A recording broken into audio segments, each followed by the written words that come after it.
Hola amigos, bienvenidos a este espacio.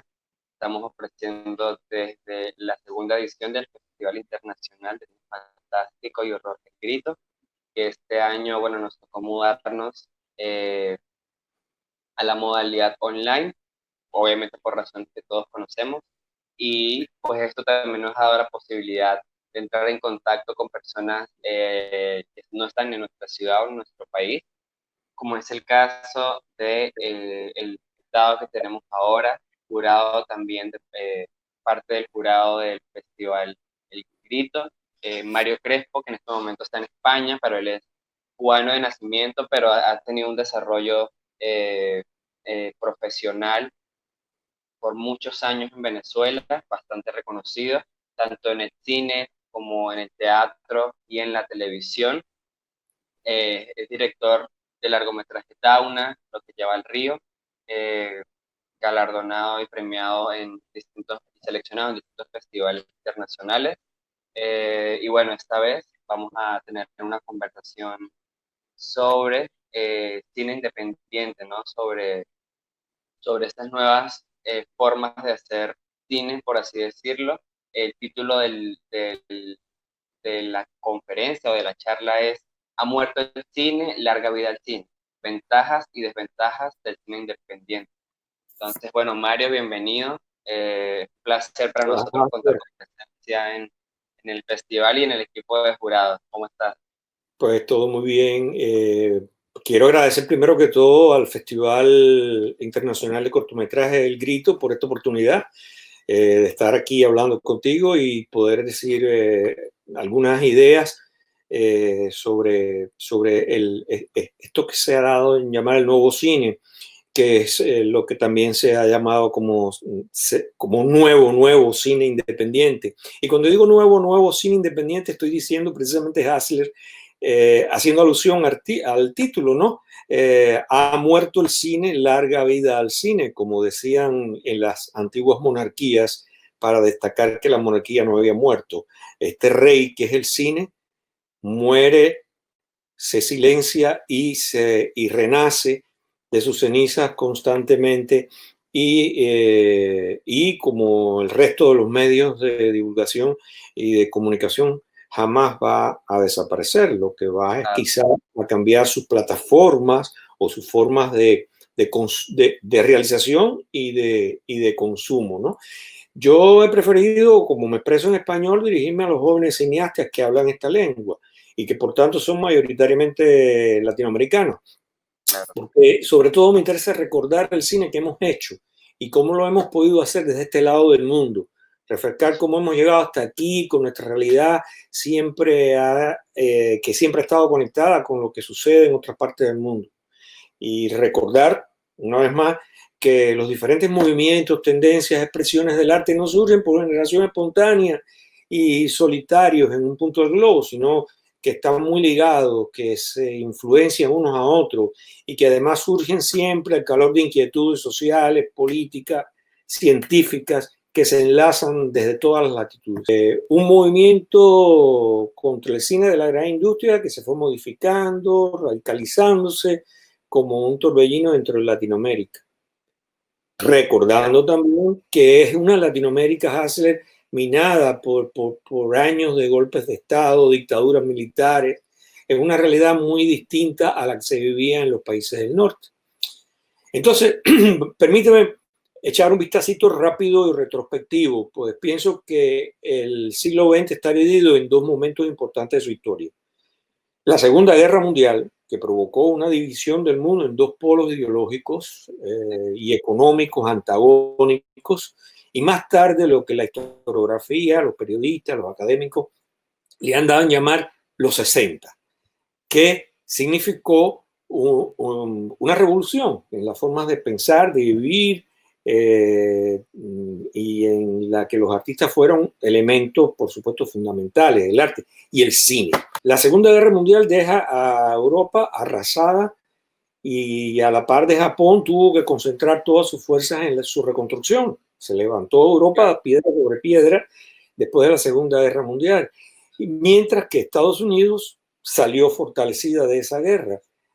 que fue lo que quedó después de la Segunda Guerra Mundial. Los dos grandes polos políticos y económicos enfrentados tratando de lograr la hegemonía no solamente económica, sino geopolítica. Rápidamente el gobierno de los Estados Unidos se dio cuenta que el cine iba a ser su mejor embajador para la difusión de su forma de vida, su ideología y en particular para alimentar el miedo al comunismo.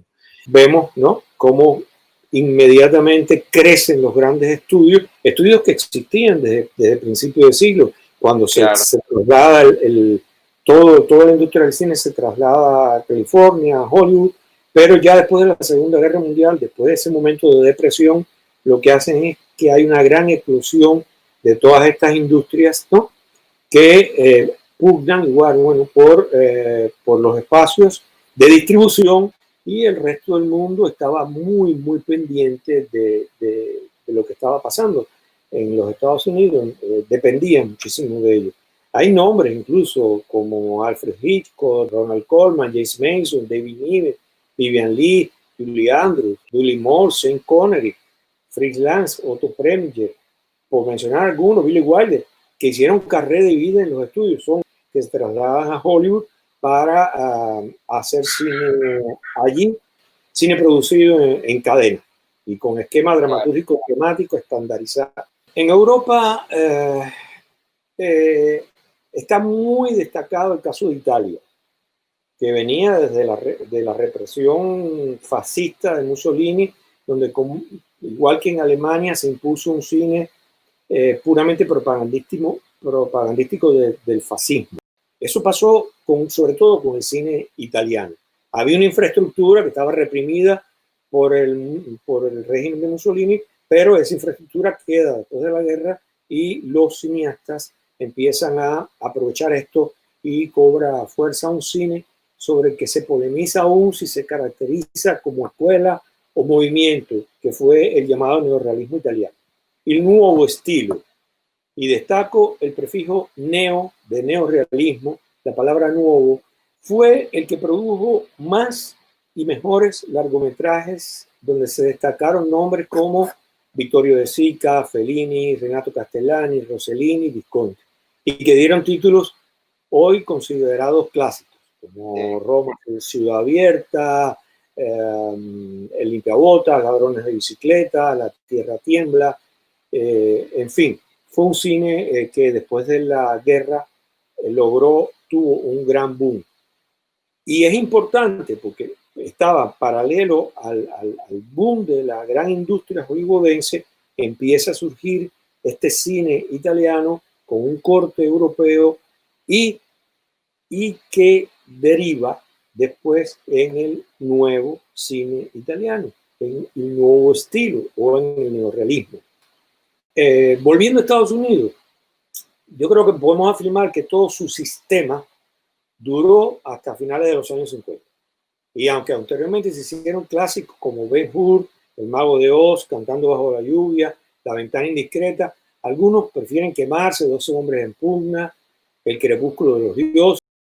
Hubo directores inmediatamente como John Ford, Hitchcock y Orson Welles, que empezaron a pelear con los ejecutivos de esa gran industria que también estandarizaba, como dije antes, para imponer sus personales visiones artísticas. Empieza el descontento ya y la reacción contra ese cine de industria, ese cine que marcaba cánones muy precisos. Y estos cineastas que mencioné antes y otros empiezan a tratar de buscar producción fuera de los grandes estudios. Entonces, bueno, volvemos a recordar que estábamos en plena Guerra Fría y que los países de la área socialista, en esa lucha por la hegemonía, también habían desarrollado su cine como modo de exportación de sus ideas y su cultura. Ya del lado soviético existían directores y teóricos del cine como Eisenstein, que incluso hizo su pasantía por Hollywood, se acercó y se regresó a la Unión Soviética, y estaba Ziga-Berto, estaba Pudovkin, que desarrolló también toda una teoría sobre el montaje, y Kuleshov. Los checos, por su parte, habían adelantado mucho su cine de animación con los grandes estudios como Kratky, Films Praga y directores de ficción como Jiri Mensen, Milo Forman, que emigró después a los Estados Unidos, después de la invasión soviética a Checoslovaquia, y los polacos Andrzej Wajda, Kiełowski, Skolimowski y el polémico y no menos brillante Roman Polanski, que empezó su carrera en Polonia. Él se gradúa en Łódź y su primera película la hace en Polonia, que se llamó El cuchillo en el agua. Hoy es un director del mundo. Es decir, que también dentro del cine que se desarrollaba en el área de influencia soviética, estaba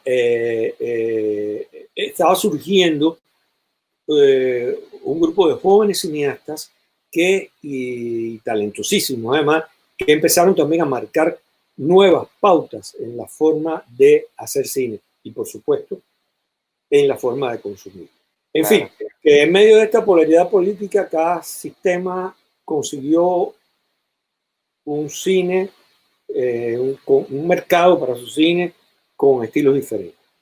Ahora, ya en Alemania Occidental, Francia, Italia e Inglaterra también había cineastas jóvenes al margen de toda industria. Y entonces, en fin, estos jóvenes estaban alcanzando renombre, crecía la influencia del cine que empezaba a hacerse fuera de la industria y sobre todo en Europa aparecían estilos y temáticas completamente diferentes. E iba también influyendo en la percepción del público, no solamente fuera de los Estados Unidos, sino dentro de los Estados Unidos. Y entonces ya había surgido, pero toma fuerza eso que llamamos el cine independiente. Estamos ahí ya entrando en la década del 60. Década que ya empezaba a vivir también en lo político, científico y social, propuestas de cambio profundo a los cuales el arte no era ajeno. Y en esta década del 60, que se caracteriza por ser una década de rebeldía, de innovación, de grandes cambios políticos y sociales en todo el mundo, en fin, la década de los sueños. Sueños de liberación femenina, de liberación sexual, racial, política, y el cine, pues por supuesto, empieza a reflejar todo eso. Vamos a detenernos un momentico a mencionar algunos jalones de la historia de esa década. Solo voy a mencionar algunos, porque si los desgloso, voy a necesitar una década para desglosarlo, pero te voy a decir rapidito. La guerra de Vietnam y la consecuencia de reacción de la ciudadanía crítica con sus gobernantes, no solo en los Estados Unidos, sino en el resto del mundo. El fracaso y huida de los Estados Unidos de Vietnam, la protesta y desconcierto por la invasión soviética a Checoslovaquia. Argelia expulsa a Francia de su territorio, triunfa Argelia y Francia tiene que abandonar su colonia. Viene el mayo del 68 en París, los asesinatos políticos de los Kennedy, de Martin Luther King, y en lo científico y tecnológico algo que asombró al mundo, que fue la puesta en órbita de un hombre soviético, de Yuri Gagarin, alrededor de la Tierra, y posteriormente el caminata de Armstrong sobre la Luna. Haciendo guerra contra todo eso estaba Mao, que decreta la revolución cultural, y todo un movimiento entonces que se conoció como la contracultura. Janis Joplin, Jimi Hendrix, Joan Baez, los Beatles, el hipismo, el feminismo, los anticonceptismos y el aborto, los ecologistas, la burguesía universitaria progresista, retratada tan bien por Sidney Pollack en The Way We Were. En fin, solo mencionando algunos, ya no podemos imaginar lo que pasó en esos 10 añitos, todo lo que conmocionaba al mundo y por supuesto también a todo el arte, y dentro del arte al cine, ¿no? Todo el mundo tenía algo que decir, eran tiempos de soñar, y para soñar en América Latina vino la gran esperanza en una nueva utopía que encendió el advenimiento de la Revolución Cubana con el triunfo de la guerrilla de Fidel Castro en el 59. Precisamente por la Revolución Cubana se agudiza el conflicto por el control geopolítico entre la URSS y los Estados Unidos. Hasta ese momento, digamos que estábamos en la Guerra Fría y había una lucha por la hegemonía en lo económico, en lo científico, en la carrera espacial, pero digamos que no había una amenaza de conflagración. Llega la Revolución Cubana y los soviéticos instalan unas ojivas nucleares en Cuba y esto resultó una provocación, un peligro aterrador para un gobierno de corte socialista como era el que estaba ya imperando en Cuba, en esta parte del hemisferio y en el propio patio de los Estados Unidos. La colocación de misiles soviéticos en Cuba provocó que el mundo estuviera de nuevo al borde de una tercera guerra mundial. Se pudo evitar porque entre los gobiernos de Estados Unidos y la Unión Soviética se pusieron de acuerdo. Inmediatamente los soviéticos retiraron los misiles de Cuba. Volvieron a calmarse las aguas. Pero ya América Latina no era la misma. Entre los alborotadores profundamente implicados estaban los cineastas y con ellos los movimientos de solidaridad en una Europa que ya iba emergiendo y dejando de mirar a los Estados Unidos. La izquierda europea miraba a América y dentro de ella a Cuba, como enclave que promovía el acercamiento a las ideas de un socialismo soviético. Fueron los cineastas de izquierda los que capitalizaron las teorías del nuevo cine latinoamericano, que encontraban inspiración en la forma del neorrealismo italiano. Todo tiene siempre una continuidad. Y mientras en Italia el post-neorrealismo es tomado por Fellini y Antonioni, que empiezan ya entonces a reaccionar contra el neorrealismo, en América Latina empezamos a invitar a los guionistas como César Sabatini, que era uno de los guionistas emblemáticos del neorrealismo, y empiezan a traerlo a América Latina para, ¿cómo decir? Retomar un poco los postulados de ese cine, ¿no? Sí. Ahora todos, tirios y troyanos pusieron sus ojos en Cuba y en el proceso de afincamiento de lo que parecía una utopía imposible de realizar en el continente. Para un movimiento de liberación del continente era una bocanada de aire fresco, y también para los jóvenes cineastas que querían un cine que enfrentara ideológicamente al cine de Hollywood y al cine comercial en general, y que pusieran en función de las necesidades de las grandes masas excluidas del continente. En fin, era un continente en ebullición y en ebullición político-social. Sí, pero veamos claro, es que disculpa que te interrumpa.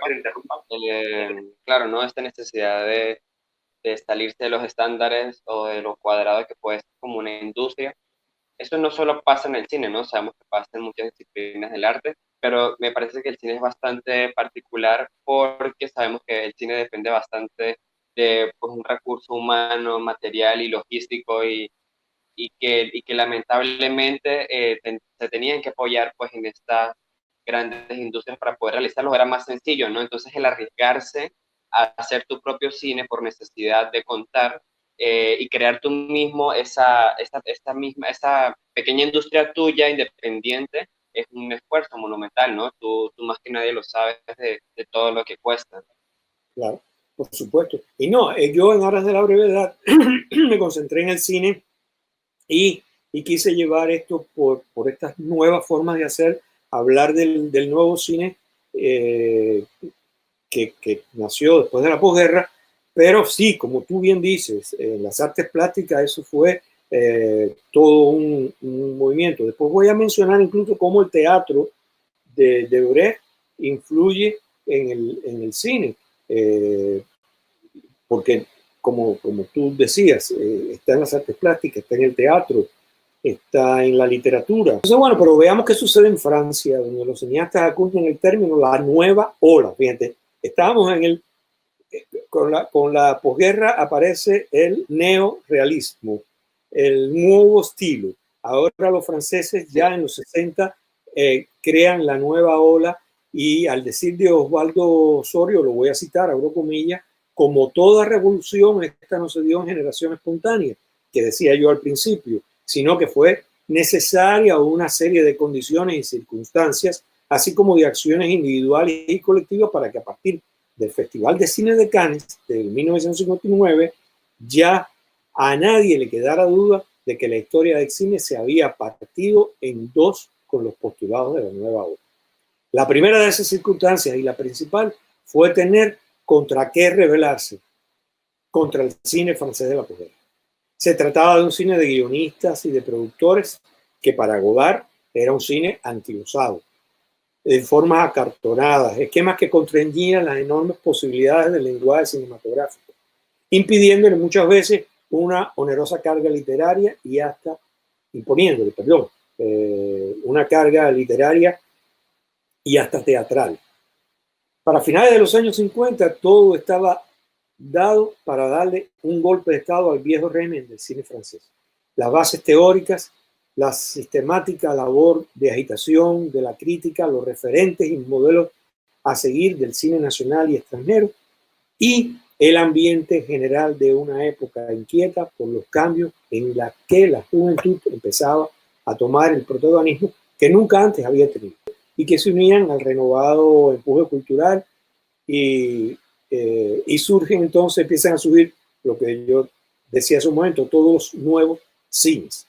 En Gran Bretaña se le llamó Free Cinema, en Estados Unidos New American Cinema, en Francia al empuje de la prédica de los críticos, sobre todo de Cahiers du Cinéma, para representarse como la nueva ola. En fin, como ven, la palabra nuevo estaba presente en todo. Empieza a gestarse el nuevo cine alemán al calor del manifiesto de Oberhausen del año 62. ¿Cómo ves? Manifestaciones, manifiestos, teorías, comunicados, todo empezaba, sobre todo en manos de los jóvenes inconformes, como siempre, a hacer cambiar el arte de la época. Rechazan el zoom, el flashback, el cine intimista comercial y abogan por un mayor compromiso social, político y artístico. Y así veremos que en Brasil surge el cinema novo, en Argentina el nuevo cine argentino, el nuevo cine chileno en Chile, que también se abanderaban con estos principios, y los primeros cineastas con esa preocupación empiezan a agruparse y a emitir, como yo decía hace un momento, criterios y aun con algunas diferencias en el estilo, todos participan de una nueva, querían participar de una nueva modo de hacer, ¿no? En los 60 todo debería ser nuevo.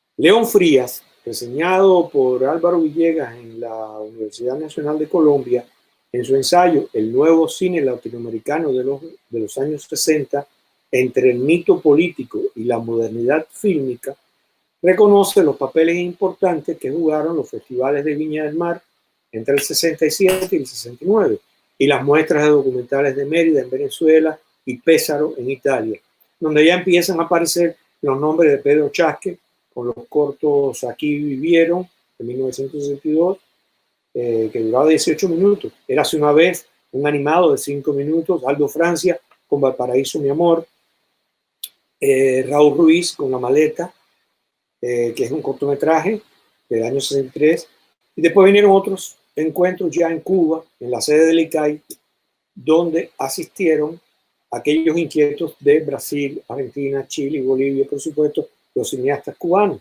encabezados por Alfredo Guevara, Julio García Espinosa, Santiago Al y Humberto Solás. En esos encuentros comenzaron a surgir las primeras ideas para definir un nuevo cine latinoamericano y sus criterios técnico-artísticos. Era el paradigma de lo que debería ser el cine en Latinoamérica. Pedro Frías, voy a seguir citando a Pedro Frías y abro comillas de nuevo, fueron fundamentales para la formación de la autoconciencia del nuevo cine latinoamericano, la que partió de la diferenciación tajante con la producción del resto del mundo y de la producción cinematográfica latinoamericana del pasado, es decir, de aquello que nos habían impuesto los mexicanos y los argentinos con su cine.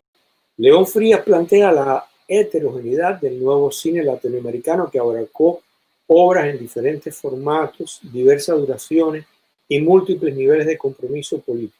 La gran conclusión de esta cartografía es que el nuevo cine latinoamericano fracasó en su intento de transformar el cine realizado en el subcontinente, aunque realizó importantes aportes políticos y estéticos.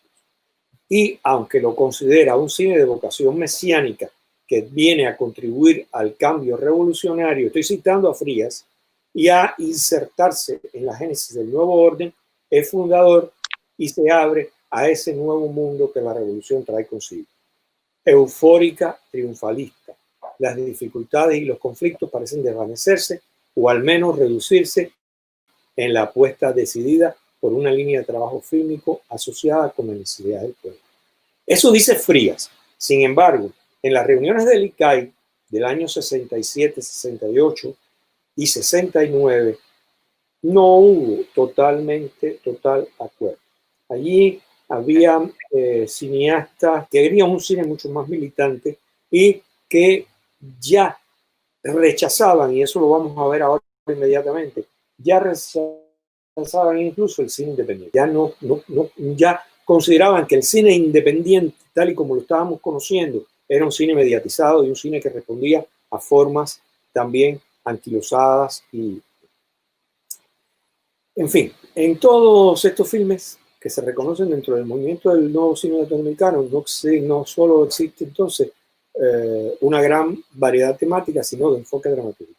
Pienso que estos encuentros en los que se reunían ideas y películas tan disímiles no estuvieron exentos de polémica. Esto lo digo yo porque Frías interpreta, y lo vuelvo a citar, la existencia del nuevo cine latinoamericano se debió más a la suma de movimientos locales y nacionales que a un movimiento unificado de carácter continental. Dentro de estos, el más sólido sería el Cinema Novo de Brasil, a la par del cual se desplegaría un amplio número de esfuerzos individuales o de pequeños colectivos y de corrientes más o menos cohesionadas, independientes, avaladas o incluso perseguidas por el Estado. Había dictadura en Brasil y los sectores hegemónicos de la sociedad. Yo quería mencionar que Venezuela es injustamente olvidada un poco en estos análisis. No se menciona cuando se habla del surgimiento del nuevo cine latinoamericano y sin embargo, sin tener el corpus definido del Cinema Novo de Brasil y de una industria con la tradición histórica de México y Argentina, o la de la incipiente industria apoyada por el Estado en Cuba, como fue la del ICAI, Venezuela, después de la dictadura de Pérez Jiménez, que ya salía de esa dictadura, empieza en la década del 60 como recién nacida de esos periodos de la dictadura.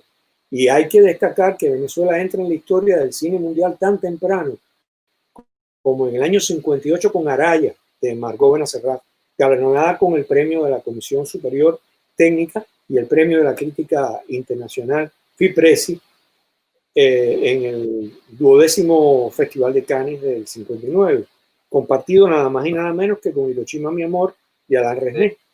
O sea, venía Margot Benacerraf haciendo un cine independiente, haciendo un cine totalmente al margen de los condicionamientos de la dictadura y del Estado y hace una película tan importante como Araya, ¿no? Y en el 62, Marcelli dirige Séptimo Paralelo, un largometraje que denuncia ante la situación de los indios Yaruro del río Arauca y el Orinoco, que se convertiría en un suceso en Latinoamérica promoviendo campañas de protección para las etnias más vulnerables del Amazonas. Fíjate, habíamos hablado del cine, del nuevo cine, del neorrealismo y de lo documental que surge en Italia y de cómo ese documental influye después, y esas formas influyen después en América Latina. Y en Venezuela surge una joven como Margot Benacerraf, que hace esta obra de no ficción, donde, siguiendo los principios del neorrealismo, utilizando actores no profesionales, se acerca a la realidad de los trabajadores de las salinas y una de las pocas de América Latina. Entonces vemos que hay toda una inquietud en Venezuela que, por eso digo, ha sido un poco injustamente ignorada en la historiografía de lo que se llamó como el nuevo cine latinoamericano. Y aunque en los encuentros de Viña del Mar, Paraíso y La Habana no se encontraban figuras del cine venezolano en los años 60, en Caracas se dio la declaración de solidaridad con los encuentros de Viña del Mar del 67 y del 69, y en Mérida se convocó en el 68 a los cineastas de la región para valorar proposiciones creativas e ideológicas, según reseña el portal del Nuevo Cine Latinoamericano.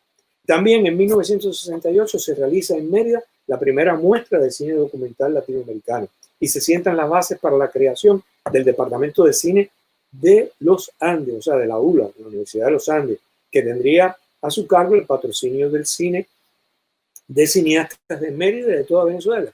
Muchos jóvenes del resto de Venezuela, tú lo debes saber, se trasladaron a Mérida y empezaron a hacer cine dentro de la ULA. Es una lástima que el Departamento de Cine de la Universidad de los Andes ya no exista, porque fue un bastión importantísimo, sobre todo del cine documental en Latinoamérica, ¿no?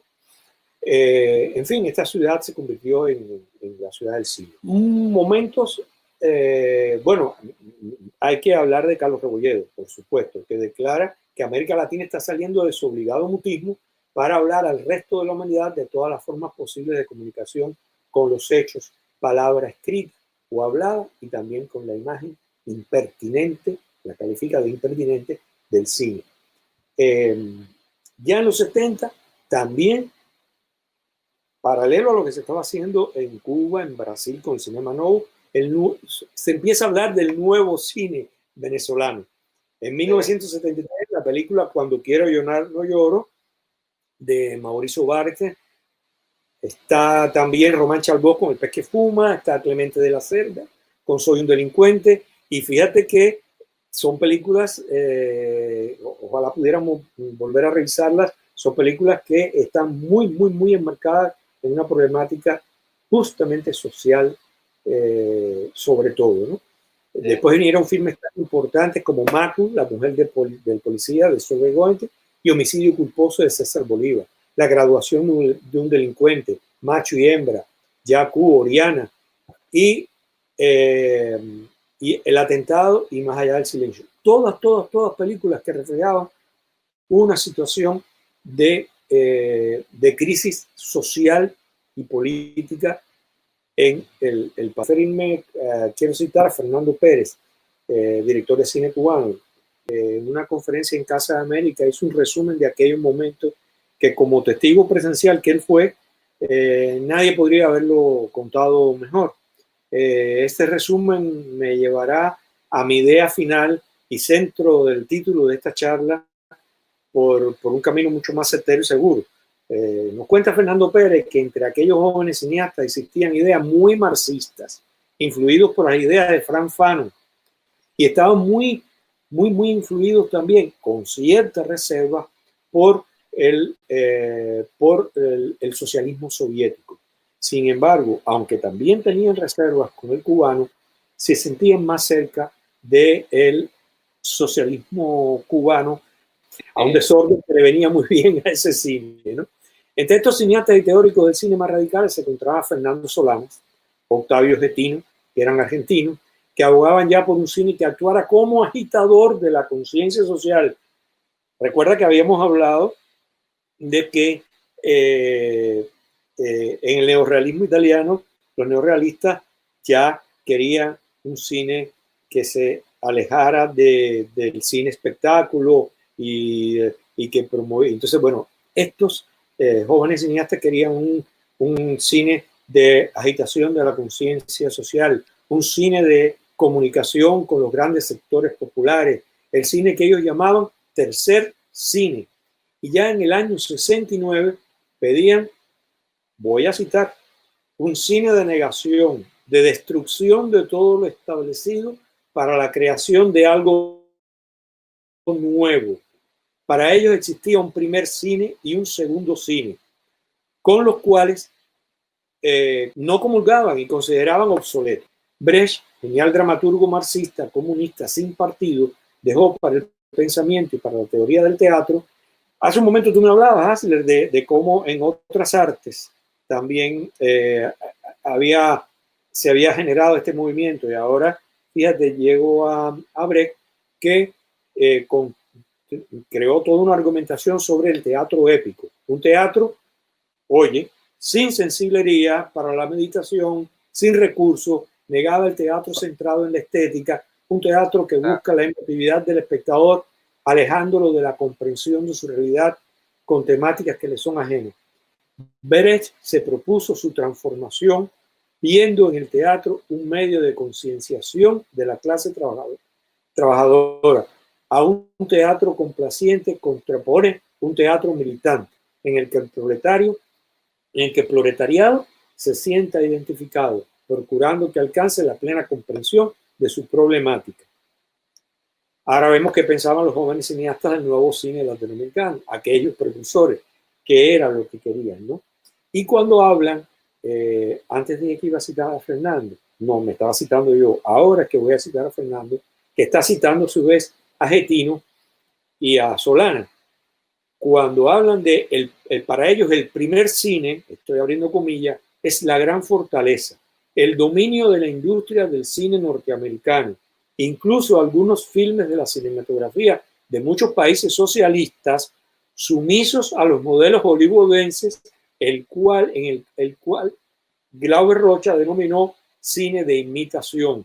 O sea, ya ellos no solamente estaban oponiéndose al cine norteamericano, que ya estaba dejando de ser en manos del cine independiente, que ellos también rechazaban, sino que ya también, por ejemplo, había cosas, nombres y películas del cine soviético que a ellos les parecía que era, Glauber dijo, de cine de imitación. Ahí están las películas de Konchalovsky, por ejemplo, Esclava del Amor, El piano mecánico, pies inconcluso para un piano mecánico, películas que Rocha, Solana, Getino consideraban un cine de imitación de aquel cine que a ellos les parecía viejo y obsoleto. Criticaban las estructuras cerradas que nacen y se desarrollan y mueren dentro de la pantalla. Esto es, estaban en contra del cine aristotélico, estaban en contra de Ziegfeld, estaban en contra de la estructura de los 3 actos. Ellos creían que el cine no tenía que guiarse por eso. Por cierto, Godard también en Francia rechazó muchísimo el método de la pragmática de Ziegfeld en el cine. Y además de satisfacer los intereses comerciales de los grupos productores, llevan además a la concepción burguesa de la existencia, continuidad del arte ochocentista, del arte burgués, el público como objeto consumidor y pasivo, sin importarles las búsquedas lingüísticas y estéticas. El segundo cine, para Solana y Getino, por eso decía antes que en aquellas reuniones del ICAI en los años 60, a finales de los 60, no todo fue acuerdo, porque allí estaban Solá y Getino, y estaba Pedro Chaskel, estaban estos cineastas que estaban en esta actitud. Sin embargo, en las películas que vamos a ver, que te voy a mandar en los fragmentos, vamos a ver que se estaba haciendo también un nuevo cine latinoamericano que no necesariamente era así. Incluso es muy gracioso porque Solanas, cuando hace tangos del exilio de Gardel, definitivamente hace una película de musical con tango, con música de Astor Piazzolla y una película con coreografías y con grandes planos y detalles al mejor estilo del cine que se hacía, del cine al uso, yo no voy a decir del cine de Hollywood, del cine de entretenimiento, para decirlo de una manera más amable, ¿no? Entonces, para Solana y Getino, el cine de autor, que empezaron a defender los franceses cuando quisieron, y los norteamericanos que se escaparon de los estudios, ¿no? Aunque se sale de los estudios y la industria reivindicando la libertad de expresión, pero objetaban el cine de autor, que es un cine reformista que al final es mediatizado. Ellos decían que el cine de autor al final era un cine mediatizado por los condicionamientos económicos e ideológicos del propio sistema. Así nacido un cine abiertamente institucionalizado o presuntamente independiente que el sistema necesita para decorar de amplitud democrática sus manifestaciones culturales. Con el cine, el tercer cine con el que se identificaban ellos era el nuevo cine latinoamericano, el que ellos querían que fuera el nuevo cine latinoamericano de esos años. El cineasta del tercer cine es para estos teóricos un cine, el cine del tercer cine es para ellos un cine acto, con muchas categorías: cine carta, cine informe, cine poema, cine panfleto, y opone ante todo al cine industrial un cine artesanal, oye esto, artesanal, al cine de individuos, un cine de masas, al cine de autor, un cine de grupos operativos, al cine de desinformación colonial, un cine de información, a un cine de evasión, un cine que rescate la verdad, a un cine pasivo, un cine de agresión, al cine institucionalizado, un cine guerrilla, a un cine espectáculo, un cine de acto, un cine de acción, un cine de destrucción, un cine que simultáneamente sea de destrucción y construcción, a un cine hecho para el hombre viejo, un cine hecho a la medida del hombre nuevo. O sea, a un cine que fue hecho para el hombre viejo, un cine hecho para el hombre nuevo. En fin, al final, el nuevo cine, aunque en teoría y actitud del autor parten de un criterio que aboga por facilitar al espectador la opción de la conciencia social en lo estético. Se abre a todas las formas estéticas, no existe una sola línea estética. Eso fue lo que pasó en realidad en el nuevo cine latinoamericano. En estas teorías propuestas éticas y estéticas dieron lugar filmes que también componen la historia del cine, del nuevo cine latinoamericano. Está Vidas Secas, de Nelson Pereira dos Santos, Desafío, de León Hirschman, Macunaíma, de Pablo Andrade, y Tierra en Trance, de Glauber Rocha. Estas películas sí son ese tipo de cine que ellos planteaban debía hacerse. Vamos a ver, por ejemplo, inscrita en el nuevo cine latinoamericano, una película como Memorias del Subdesarrollo, cuyo protagonista representa todo lo contrario a lo que la épica revolucionaria propone. Por otra parte, además de ser uno de los 100 filmes más importantes de los primeros 100 años del cine, su estética es cuidadosa, su edición y su montaje se rigen por los postulados del cine que siempre hemos conocido, y no deja de ser una película enormemente revolucionaria en lo estético y lo conceptual. Vamos a hablar de Lucía, otro de los clásicos del cine latinoamericano, compuesta por 3 cuentos donde la protagonista es la mujer en diferentes etapas de la historia de Cuba.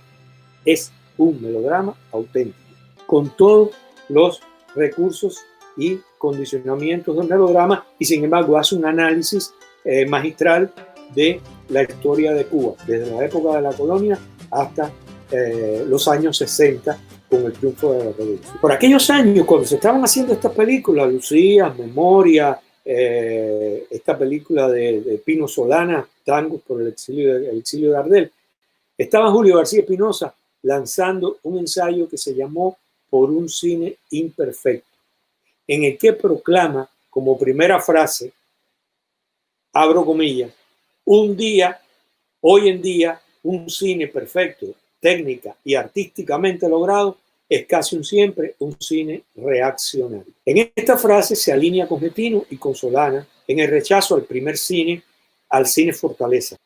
Pero más adelante se explica Julio diciendo, abro comillas, ¿por qué el artista, sin embargo, siente la necesidad de justificarse como trabajador, como intelectual, como profesional, como hombre disciplinado y organizado a la par de cualquier otra tarea productiva?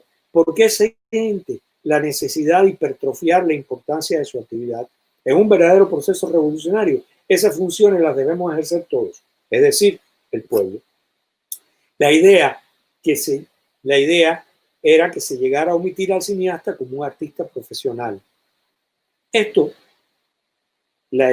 es lo que resume, a mi juicio, esto que acabo de leer que decía Julio, que se llegue a omitir al cineasta como un artista profesional. Anotemos esa frase. Y termina diciendo, el arte no va a desaparecer de la nada, va a desaparecer en el todo. Con lo que no está siendo apocalíptico, sino premonitorio, porque todos vamos a tener el derecho a filmar o a grabar, como se dice ahora, a hacer películas. Como un hombre marxista que creía en la utopía del comunismo futuro, Julio declara, y abro comillas de nuevo, ¿pero qué sucede si el futuro es la universalización de la enseñanza universitaria si el desarrollo económico y social reduce las horas de trabajo, si la evolución de la técnica cinematográfica, como ya hay señales evidentes. Julio vio el nacimiento del video, incluso de las primeras camaritas digitales. Por eso él dice, como ya hay señales evidentes, si esto hace posible que esta deje de ser privilegio de unos pocos, ¿qué sucede si el desarrollo del videotape, él le llamó videotape, soluciona la capacidad inevitablemente limitada de los laboratorios? Si los aparatos de televisión y su posibilidad de proyectar con independencia desde la planta matriz hacen innecesaria la construcción al infinito de salas cinematográficas. Sucede entonces no solo un acto de justicia social, la posibilidad de que todos puedan hacer cine, sino un hecho de extrema importancia para la cultura artística, la posibilidad de rescatar sin complejos ni sentimientos de culpa de ninguna clase el verdadero sentido de la actividad artística. Sucede entonces que podemos entender que el arte es una actividad desinteresada del hombre, que el arte no es un trabajo, que el artista no es o deje de ser propiamente un trabajador. Es decir, Julio empieza a ser todavía mucho más premonitorio que Solana y Getino cuando pedían aquel tercer cine. Ya Julio está hablando de que efectivamente el cine no esté concentrado en una élite, entre otras cosas porque la tecnología lo permite. Claro. Pensemos que cuando estos hombres planteaban esto, no existían las cámaras de video digital, mucho menos un teléfono con 3 cámaras de definición 4K. Se filmaba en cine de 8, 16 o 35 milímetros, con todo lo que eso implicaba en el proceso de filmación, revelado el positivo, ¿cómo se llama? Los roches, la edición una moviola, el corte de un negativo, vuelta a un positivo, agregando a esto el trabajo de sonido que comportaba además la realización de cintas, pistas magnéticas, posterior mezcla. Yo no sé si estoy hablando en chino para los más jóvenes, pero así era como se hacía el cine, así era como se hacía el cine. Era un proceso que no era que el sistema esclavizara al realizador, era que el realizador era esclavo de una tecnología determinada. Voy a reproducir ahora un diálogo de hace unos años de Robert Rodríguez con unos alumnos en una clase magistral a propósito del mariachi y que se ha conocido con el título Cómo ser director de cine en 10 minutos. Okay, so you want to be a filmmaker? Yes. Wrong. You are a filmmaker. The moment you think about that you want to be a filmmaker, you're that. Make yourself a business card that says you're a filmmaker, pass them out to your friends. As soon as you get that over with and you got it in your mind that you're one, you'll be one. You'll start thinking like one. En lo que dice Rodríguez hay una verdad que se acerca a la utopía de aquellos cineastas de los 60. Todos podemos hacer cine y decir con él aquello que deseamos decir. Quiero ahora citar al crítico e historiador Gustavo Arcos, quien en su artículo El cine cubano y su carpe diem, está en un Cuba News, el artículo, cuando habla del fatal desmantelamiento de la institución del cine cubano. Voy a terminar de leer lo que él dijo y después me voy a ir al razonamiento que quiero llegar. Reconociendo que el cine no depende hoy de una industria ni de ejecutivos, como querían los pioneros del nuevo cine, Arcos reflexiona. Los nuevos realizadores cubanos, y yo diría de todo el mundo, tú, Hassler, viven en la era digital posmoderna, programática, virtual, cínica, multicultural e interactiva. Son la generación del desplazamiento, fieles a sus sueños y a sí mismos. Con sus guiones bajo el brazo viajan por el planeta gestionando fondos, pidiendo préstamos, rodando con los amigos de toda la vida o integrados en equipos multinacionales. Trabajan con la industria oficial o fuera de ella. No hay fronteras, no hay géneros prefijados, ni formatos, ni ídolos, ni sentido del deber. Solo proyectos y deseos. El límite es el plano, la pantalla y en ella cabe todo el mundo. Cierro comillas. En fin, ni etiqueta ni manifiestos. En el cine de hoy no hay movimientos ni tendencias. Lo que existe son autores, Hasler, como tú, como Daniel, como yo, como otros tantos de tus amigos, de tus compañeros, ¿no? Y lo que existe son autores y películas. Cada autor tiene un enfoque, cada película es un universo que se expresa de una manera de contar. Diversidad de temática, diversidad de género, diversidad de formas de enfocar diferentes temas, diversidad de formas de producir. Ese es el cine verdaderamente independiente. Apartando el radicalismo marxista de aquellos hombres, sobre todo porque esa sociedad que ellos soñaron no existe, ni el cine que hicieron se ajustó del todo en ese momento a sus teorías, debemos reconocer que fueron premonitorios en sus utopías cinematográficas, aunque no fueron los movimientos de liberación ni las revoluciones las que les dieron la razón. Lo que pedía Julio por un cine imperfecto existe. Un obrero, un campesino, un indígena puede hacer cine. Y ha sido la tecnología la gran fuerza liberadora, la que coloca al cine, al audiovisual, en el punto más democrático que ellos soñaron. Sí, yo también soy soñador y utópico, porque nada es eterno excepto el cambio.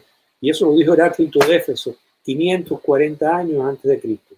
Y yo le agrego, solo las utopías generan el cambio. En fin, bienvenido a aquellos utópicos, bienvenido todos los neos, bienvenidas todas las reacciones, porque solo en las utopías existe el cambio. Eso es todo, Hazel. Espero no haberte cansado demasiado. Un abrazo inmenso y gracias. Voy a intentarlo. Yo para terminar quería dejar como una idea, y es que claro, ¿no? Yo también estoy por supuesto pues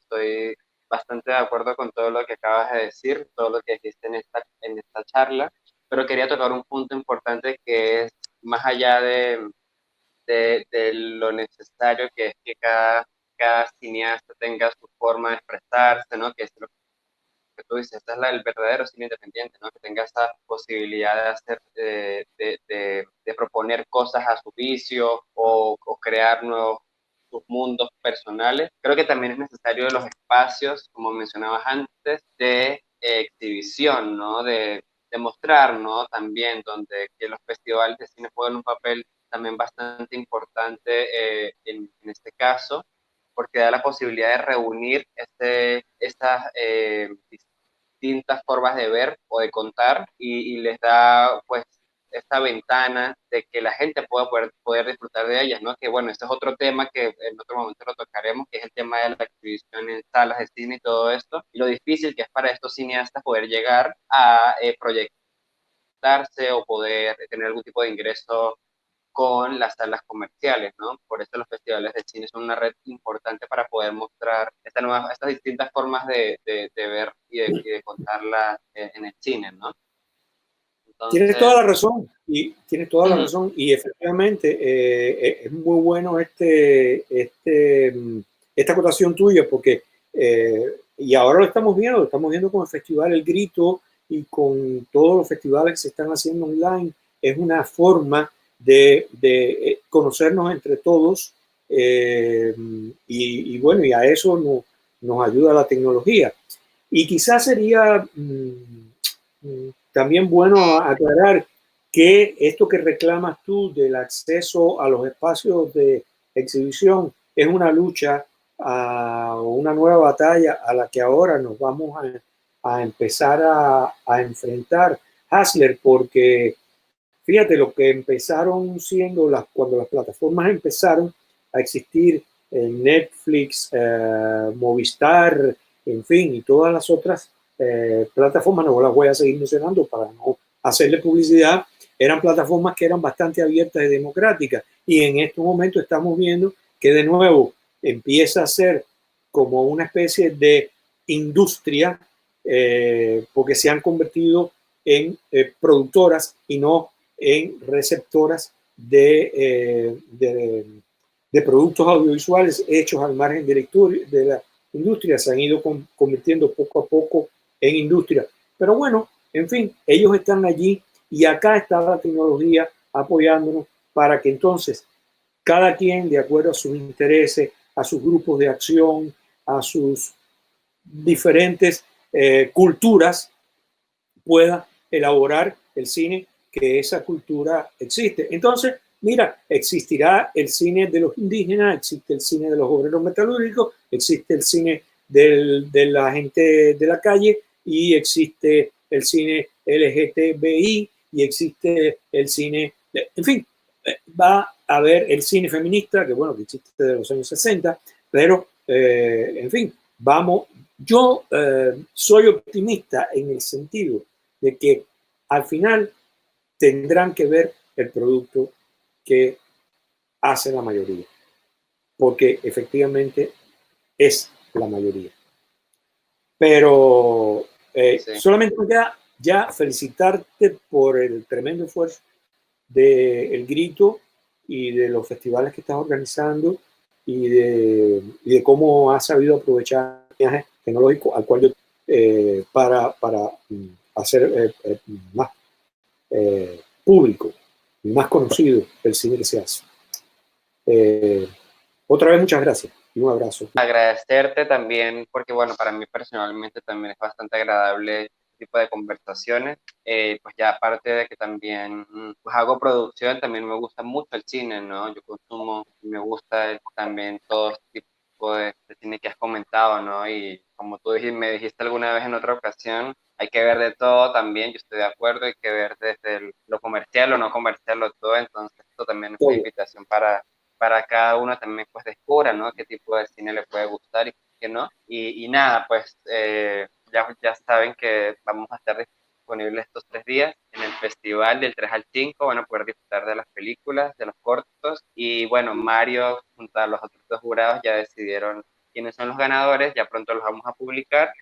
Y pues nada, muchas gracias Mario, saludos a Isabel, saludos a ti por supuesto y un fuerte abrazo Gracias. desde acá. Pero eso de ese jurado fue una difícil decisión porque reuniste materiales muy buenos, hay que decirlo así. Ajá, Hubo que escoger algunos, gracias. pero en general un alto nivel de calidad. Muchas Qué gracias. bueno, Adiós. qué bueno. Vale, que estés muy bien, hasta luego.